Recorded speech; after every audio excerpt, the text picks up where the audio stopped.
আসসালামু আলাইকুম। পঞ্চম শ্রেণীর সুপ্রিয় শিক্ষার্থীবৃন্দ, আশা করছি তোমরা সকলেই ভালো আছো।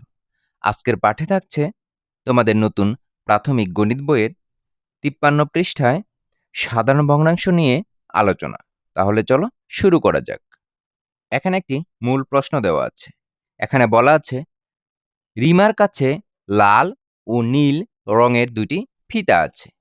লাল ফিতাটির দৈর্ঘ্য ৩/২ মিটার এবং নীল ফিতাটির দৈর্ঘ্য ৪/৩ মিটার। কোনটি বড়? একটি প্রশ্ন করা আছে। এখানে তোমরা দুটি ফিতার ছবি দেখতে পাচ্ছ। আমরা আবার একটু প্রশ্নটা লক্ষ্য করি। লাল ফিতার দৈর্ঘ্য দেওয়া আছে ৩/২ মিটার এবং নীল ফিতার দৈর্ঘ্য দেওয়া আছে ৪/৩ মিটার। তাহলে আমাদেরকে এখানে নির্ণয় করতে হবে কোন ফিতাটি বড়, লাল ফিতা না নীল ফিতা। তাহলে চলো আমরা একটু লক্ষ্য করি। তোমরা রাফির ছবি দেখতে পাচ্ছ। রাফি বলছে এখানে হরগুলো সমান নয়। দেখো এখানে কিন্তু হর সমান নয়, এখানে আছে ৪, এখানে আছে ৩। সমান হর বা সমহর হলে সহজেই তুলনা করতে পারতাম। তুলি বলছে চলো আমরা সমতুল ভগ্নাংশের ধারণা ব্যবহার করি। প্রথমেই আমরা লক্ষ্য করব এখানে আমাদেরকে সমহর করতে হবে, মানে হরকে সমান করতে হবে। এখানে ৪ আছে, এখানে ৩ আছে, তাহলে আমরা সমান কেমন করে করব? আমরা সহজ পদ্ধতিতে নির্ণয় করতে পারি। এখানে হর হলো ৩ এবং ৪। ৩ আর ৪কে যদি আমরা লসাগু করি, তাহলে কিন্তু আমরা কোনো সংখ্যা দিয়ে ভাগ করতে পারছি না। তাহলে কি করতে হবে? ৩ আর ৪ গুণ করে দিতে হবে। ৩ ৪ কত হয়? ১২ হয়। আমরা কিন্তু লসাগু ১২ পেয়ে গেলাম। এখানে ৩ এর ২ এর হর হতে হবে ১২, আবার এখানেও ৪ এর ৩ এর হর হতে হবে ১২। আমরা কিন্তু সেটা বুঝতে পারছি। আমরা এখানে দুটি ভগ্নাংশকে লিখে নিয়েছি। আমরা এই দুটি ভগ্নাংশকে সমহর বিশিষ্ট ভগ্নাংশে রূপান্তর করব। আমরা কিন্তু পূর্বের ক্লাসে একটি ভগ্নাংশকে কিভাবে সমহর বিশিষ্ট ভগ্নাংশে রূপান্তর করতে হয় সেটা কিন্তু আমরা শিখেছি। একটি ভগ্নাংশকে সমহর বিশিষ্ট ভগ্নাংশে রূপান্তর করতে চাইলে লব এবং হরকে একই সংখ্যা দিয়ে গুণ করতে হবে। অর্থাৎ ২ দিয়ে গুণ করতে হবে, ৩ দিয়ে গুণ করতে হবে, ৪ দিয়ে গুণ করতে হবে। তবে একটি বিষয় হলো, আমাদের এই দুটি ভগ্নাংশের মধ্যে আমরা কিন্তু সহজভাবে খুঁজে পেয়েছি হর কত। হর হচ্ছে ১২। দুটি ভগ্নাংশের হর যখন ১২ হবে তখন কিন্তু আমরা সমহর পেয়ে যাব। ৩ এর ২ কে আমরা ২ দিয়ে গুণ করব। লবকেও ২ দিয়ে গুণ করব, হরকেও ২ দিয়ে গুণ করব। ৩ দুগুণে কত হয়? ৬ হয়। আর ২ দুগুণে ৪ হবে। ৩ এবং ২ কে আমরা কি করব? ৩ দিয়ে গুণ করব। ৩ ৩ এ কত হয়? ৯ হয়। ৩ দুগুণে কত হবে? ৬ হবে। এরপর আমরা ৪ দিয়ে গুণ করি। ৩ ৪ এ কত হয়? ১২ হয়। আবার ৪ দুগুণে কত হবে? ৮ হবে। আমরা কিন্তু ১২ সংখ্যাটি পেয়ে গেছি।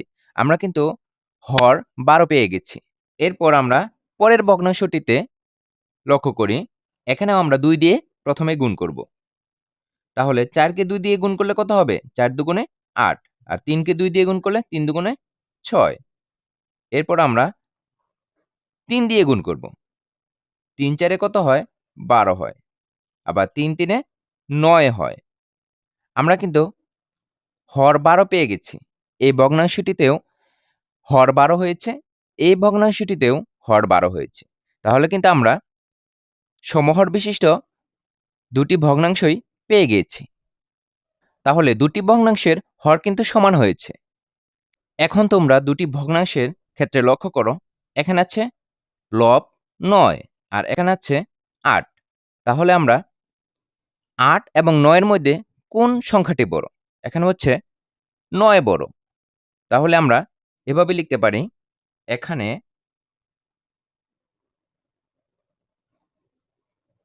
৯ বড়। ৯ লিখে কি করব? এরকম বড় চিহ্ন দিয়ে দিব। ৯ এর দিকে বড়। তাহলে আমরা এখানে লিখতে পারি, সুতরাং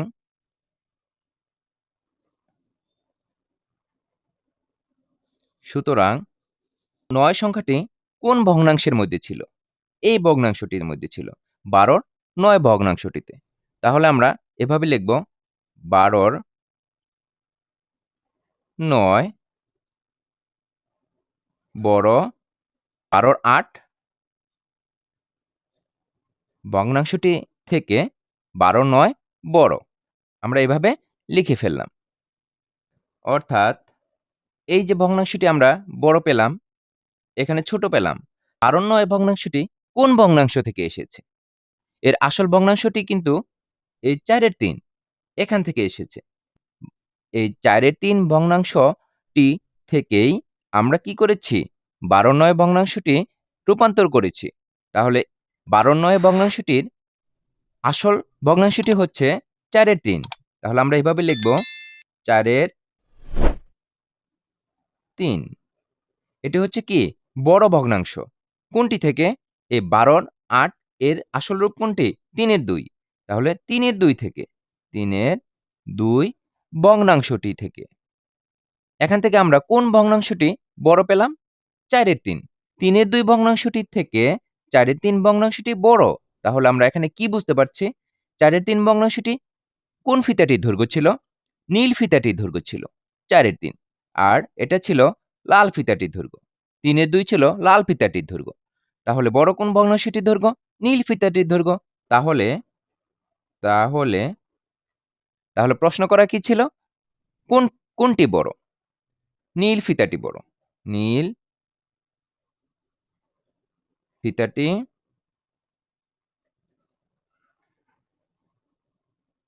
বড়। আশা করছি তোমরা অঙ্কটি বুঝতে পেরেছ।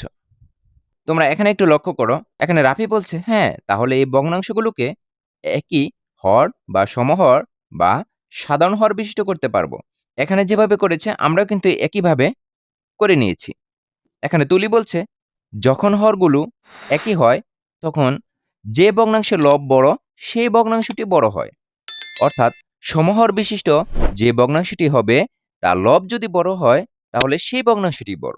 এখানে 9 বড় 8 থেকে, সুতরাং 12র 9 বড় 12র 8 থেকে। অর্থাৎ 4-এর 3 বড়, 3-এর 2 ছোট। তাহলে নীল ফিতাটি বড় হবে। আমরা কিন্তু এটা করে নিয়েছি। তোমরা এখানে 1 নম্বরে একটি কাজ দেখতে পাচ্ছ। এখানে বলা আছে 5-এর 3 এবং 3-এর 2 ভগ্নাংশ দুইটিকে সমহর বিশিষ্ট ভগ্নাংশে রূপান্তর করে তুলনা করি। এখানে তোমরা একটু লক্ষ্য করো, প্রথম ভগ্নাংশটিতে হর আছে 5, দ্বিতীয় ভগ্নাংশটিতে হর আছে 3।